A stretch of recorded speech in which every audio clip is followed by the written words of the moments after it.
দেয় ডুবিয়ে, হ্যাঁ এই সাথে সাথে ইয়ে করে। হ্যাঁ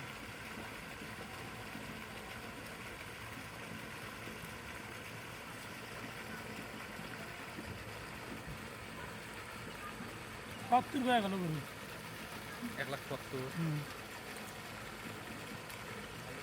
একটা গরু 80 হইলে তো এলাকাতে বেথান দুদিন পর বেথান। 10 দিন বসা আছে 10 দিন পর বসে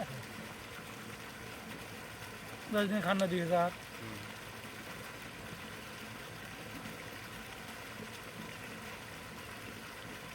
তোমার ওই গরুটা থাকলে 3-4 লাখ টাকা হবে এই গরু কোয়া নাকি। এটা খান্না এটা হলো অরিজিনাল সাইকেল না এও নয় ফ্রিজেন না নেই কম